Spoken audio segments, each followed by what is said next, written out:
Hello friends, नमस्कार। कैसे हैं आप सभी। मैं शिव कुमार स्वागत करता हूं आप सभी का आपके अपने यूट्यूब चैनल पर। और जैसा कि हमने अपने जो 6th क्लास की जो इतिहास की बुक है वहां से हमने एनसीईआरटी को शुरू किया हुआ है और उसके माध्यम से हमारा जो ये 9th चैप्टर है, 9वां जो अध्याय है वो चल रहा है। 9वें अध्याय के अंतर्गत आज जो हमारा टॉपिक जो हम डिस्कस करने जा रहे हैं वो टॉपिक रहेगा भक्ति की शुरुआत। यानी आज हम इसके वीडियो के माध्यम से जानेंगे कि भक्ति की शुरुआत किस प्रकार से होती है, कब से भक्ति का चलन शुरू हुआ, उस सब के बारे में हम डिस्कस करेंगे। तो आइए शुरू करते हैं अपना टॉपिक, भक्ति की शुरुआत। देखिए, इन्हीं दिनों देवी देवताओं की पूजा का चलन काफ़ी शुरू हो गया था। कब की बात चल रही है? जब बौद्ध धर्म, जैन धर्म का काफ़ी प्रचार और प्रसार हो रहा था। तो हिंदू धर्म जो कि काफ़ी प्राचीन धर्म था, ये बौद्ध धर्म और जैन धर्म जो हैं, बौद्ध और जैन, ये हिंदू धर्म में आई कृतियों की वजह से जो लोगों का एक तरह से हिंदू धर्म के प्रति जो मोह भंग हुआ, उसकी परिणति हुई जैन धर्म और बौद्ध धर्म। काफ़ी प्रचार प्रसार हुआ।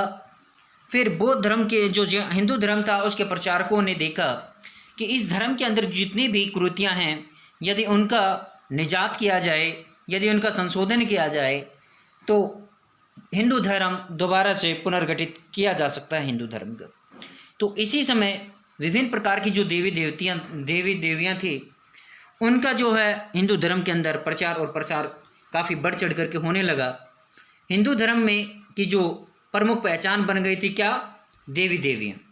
जो देवी देवताओं की जो पूजा का चलन है, क्योंकि सबसे पहले अगर जो किसी की मूर्ति बनी तो किसकी बनी थी? महात्मा बुद्ध की। उसके बाद भारत में जो हिंदू धर्म के देवी देवता थे उनकी भी मूर्तियां बनने लग गई और मूर्ति पूजा का जो चलन शुरू हुआ, इसमें शिव, विष्णु और दुर्गा जैसे देवी देवताओं भी शामिल हो गए। इनकी भी मूर्तियां बनने लग गई और फिर एक भक्ति परंपरा का जो परंपरा है वो चल पड़ी। इसमें जो शिव के उपासक थे उनको नयनार कहा गया और विष्णु के जो पूजा करने वाले लोग थे उनको अलवार कहा गया। और विभिन्न रूपों में देवी की पूजा की जाने लगी, वो दुर्गा के रूप माने गई। तो देखिए, इन देवी देवताओं की पूजा भक्ति परंपरा के माध्यम से की जाती थी। किनके माध्यम से की जाती थी?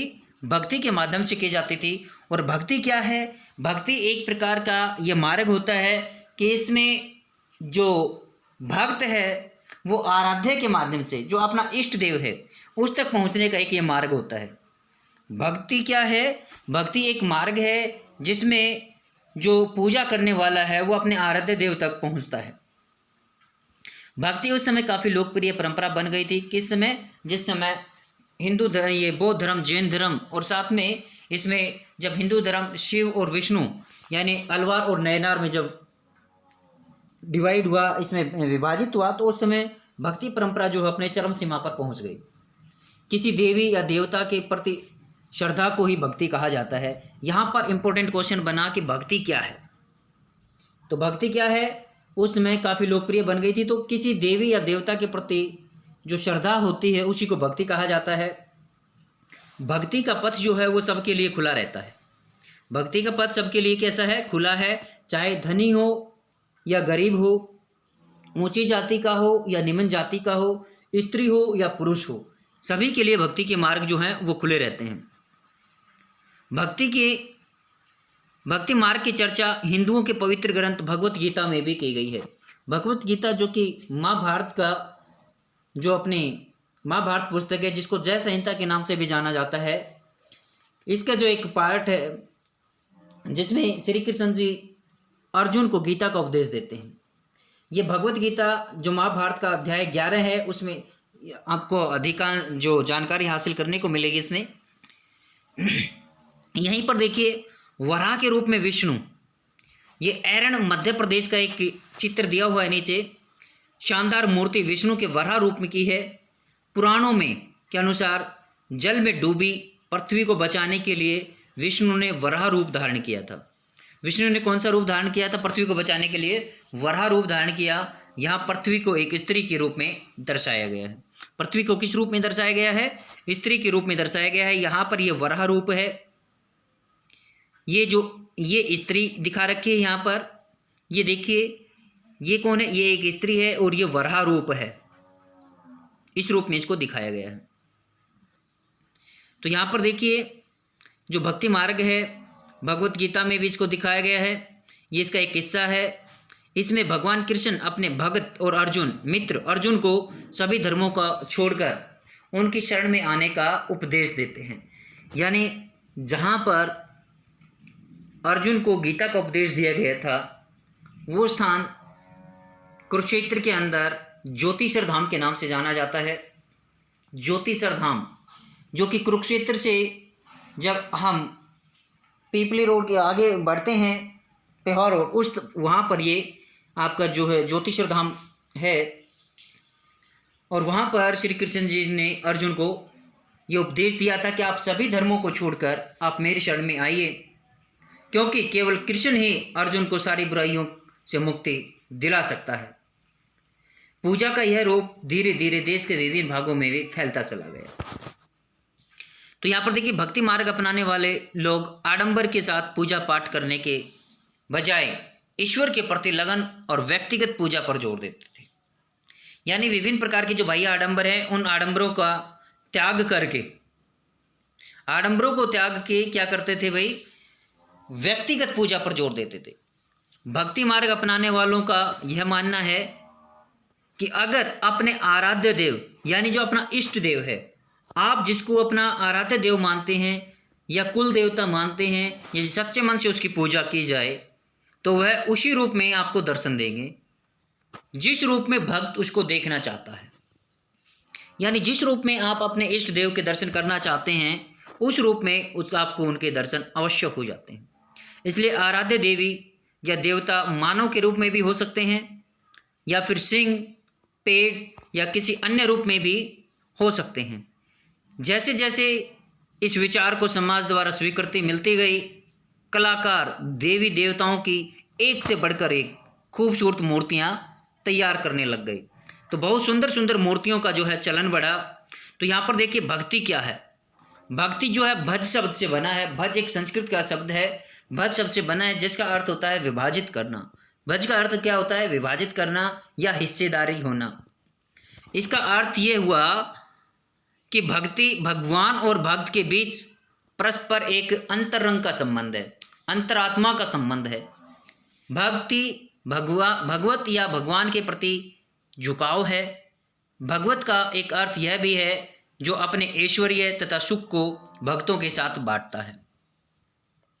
यानी भक्त या भागवत अपने देवी देवताओं के भग का हिस्सेदार हो जाता है। भग माने हिस्सेदार, उसके सुख दुख का साथी बन जाता है।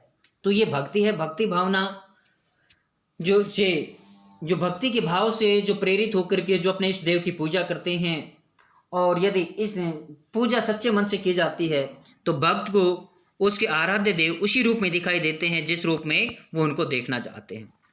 देखिए यहाँ पर अधिकांश भक्ति साहित्य में यही बताते हैं कि धन, ऐश्वर्य या ऊंचे पद के जरिए कभी भी ईश्वर से आत्महत्या नहीं बन सकती। ईश्वर से आत्महत्या अगर बन सकती है तो वह केवल और केवल भक्ति के मार्ग से बन सकती है। आज से करीब 1400 साल पहले शिव भक्त कौन थे? अप्पार द्वारा तमिल में एक कविता लिखी गई थी। उसका अंश इस प्रकार से है, अप्पार एक वेल्लाल, या अध्याय 8 में वेल्लाल के बारे में बताया था। वेल्लाल तमिलनाडु के जो बड़े किसान लोग थे, कृषक लोग थे, जमींदार लोग थे, उनको वेल्लाल कहा जाता था।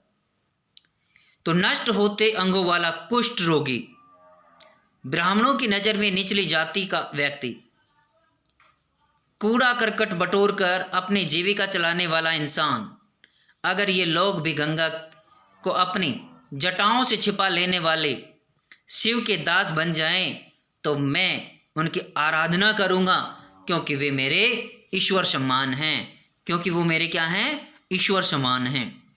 तो इस प्रकार से जो अपार की कविता है, कविता के कुछ अंश की किस प्रकार से उसने अपने भक्ति भाव को दर्शाया है। तो यहाँ पर देखिए देवी देवताओं का विशेष सम्मान होता था, इसलिए विशेष जगहों पर ही इनकी मूर्तियों को रखा जाता था। मंदिर के अंदर जिस जगह पर इष्ट देव की जो मूर्ति रखी जाती है उसको क्या बोला जाता है? गर्भगृह कहा जाता है। इन स्थानों को ही मंदिर कहते हैं जहाँ अपने इष्ट देव की मूर्ति रखी जाती है। अध्याय 11 में तुम इन मंदिरों के बारे में और विस्तार से जानोगे।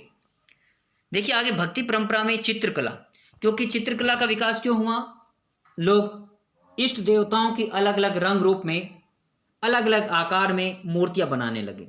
शिल्पकला का विकास हुआ। शिल्पकला के साथ साथ इन मूर्तियों को वहां पर स्थापित करने के लिए स्थापत्य कला का भी विकास हुआ। यहाँ पर देखिए हिंदू धर्म, हिंदू शब्द इंडिया शब्द का ही की तरह है से ही सिंधु या इंडस से निकला है। हिंदू शब्द किससे निकला है? जैसे सिंधु का बिगड़ता हुआ से को जो यूनानी लोग वो क्या बोलते हैं तो इसलिए हिंदू हिंदू बन गया। यह शब्द अरबों तथा ईरानियों द्वारा उन लोगों के लिए प्रयोग किया जाता था जो सिंधु नदी के पूर्व में रहते थे। यानी हिंदू शब्द किन के लिए इस्तेमाल किया जाता था? सिंधु नदी के पूर्व में रहने वाले लोगों के लिए यह शब्द इस्तेमाल किया जाता था। यही शब्द उनके धार्मिक विश्वास तथा सांस्कृतिक परंपराओं के लिए भी प्रयोग होने लगा। धीरे धीरे ये प्रचार और प्रसार होता हुआ जब सल्तनत काल आता है तो हिंदू से हिंदुस्तान, पाकिस्तान ये वर्ड शब्द बनते चले गए। अब देखिए अन्यत्र के बारे में हम देखते हैं। पश्चिमी एशिया की कहानी, ईसाई धर्म का उदय किस प्रकार से होता है वो जानते हैं। आज से लगभग 2000 साल पहले पश्चिमी एशिया में ईसाई धर्म का उदय हुआ।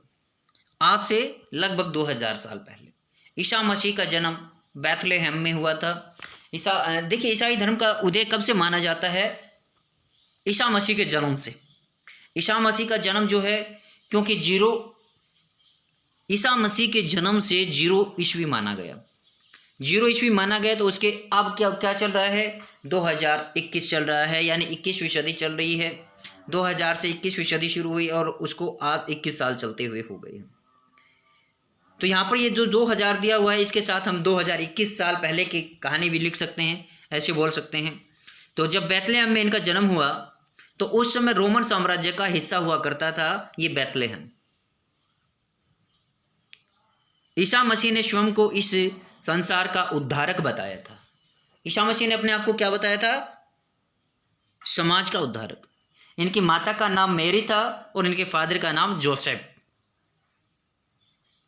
उन्होंने दूसरों को प्यार देने और उसी तरह दूसरों पर विश्वास करने का उपदेश दिया जिस तरह हर व्यक्ति दूसरों से प्यार और विश्वास की उम्मीद करता है। यानी जैसा आप व्यवहार दूसरों के साथ करते हैं वैसा व्यवहार आपके साथ होगा, या आप जैसा व्यवहार दूसरों से अपने प्रति चाहते हैं यदि आप उनके साथ वैसा व्यवहार करते हैं तो तभी आपको उस प्रकार का व्यवहार मिल सकता है। यदि आप चाहते हैं कि दूसरे लोग हमें प्यार करें तो आपको भी दूसरों से प्यार और प्रेम करना ही पड़ेगा। तो देखिए जो ईसाई धर्म की प्रमुख जो पवित्र पुस्तक है उसका नाम है बाइबल। बाइबल में ईसा मसीह के उपदेश की बातें लिखी गई हैं। उसका यहाँ पर एक अंश दिया गया है। क्या अंश? देखिए, धन्य हैं वे लोग जो धर्म और न्याय के लिए भूखे प्यासे रहते हैं। धन्य हैं वे लोग जो धर्म और न्याय के लिए भूखे प्यासे रहते हैं, उनकी कामनाएं पूरी होंगी। उनकी कामनाएं पूरी होंगी। जो दयालु हैं वे धन्य हैं क्योंकि उन्हें दया मिलेगी। जो दयालु हैं वे धन्य हैं क्योंकि उन्हें क्या मिलेगी? उनको दया मिलेगी। यानी जो दयालु है, जो दूसरों के प्रति दया भाव रखता है तो दूसरे लोग उसको भी दया भाव से देखेंगे। धन्य हैं वे दिल जो दिल से पवित्र हैं। धन्य हैं वे दिल जो दिल से पवित्र हैं क्योंकि वे ईश्वर के दर्शन कर सकेंगे।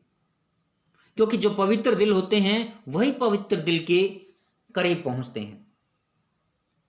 धन्य हैं वो जो शांति स्थापित करते हैं।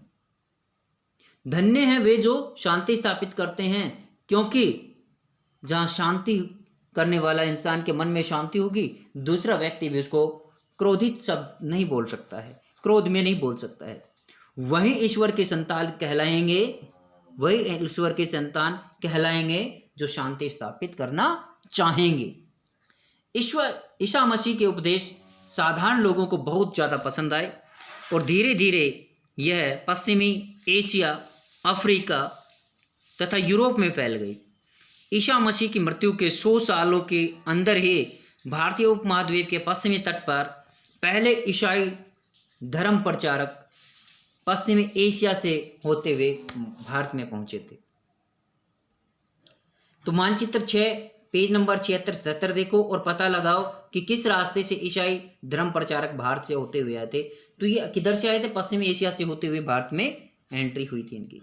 केरल के ईसाइयों को सीरियाई ईसाई कहा जाता है। हमारे जहाँ जो केरल के अंदर ईसाई लोग रहते हैं उनको सीरियाई ईसाई बोला जाता है, क्योंकि ये सीरिया की तरफ से भारत में आए थे, क्योंकि संभवत वे पश्चिमी एशिया से भारत के अंदर प्रवेश किया था और वे विश्व के सबसे पुराने ईसाइयों में से उनकी गिनती होती है, उनको सबसे पुराने ईसाई माना जाता है।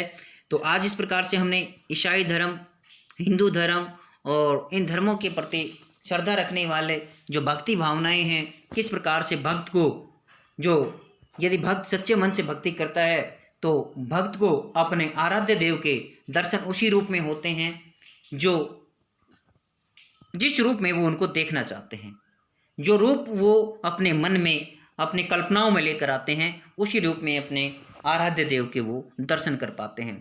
तो आज के ये चैप्टर इतना ही आज के लिए इतना ही है। अपने इस अध्याय के अंदर ये चैप्टर कंप्लीट होता है। नेक्स्ट वीडियो के अंदर हम जो अपना 10वां अध्याय है, 10वें अध्याय के बारे में डिस्कस करेंगे और हम आप सभी साथी लोगों से, जो अपने मित्र हैं, उन सभी से, जो परिवार के सदस्य हैं, अपने जो यूट्यूब के सदस्य के माध्यम से जो हमसे जुड़े हुए हैं, उनसे ये प्रार्थना करते हैं कि अपने चैनल को और अधिक सब्सक्राइब करें, दूसरे बच्चों के साथ शेयर करके इसको ज़्यादा से ज़्यादा प्रोत्साहन देने का काम करें। Thank you, have a nice day.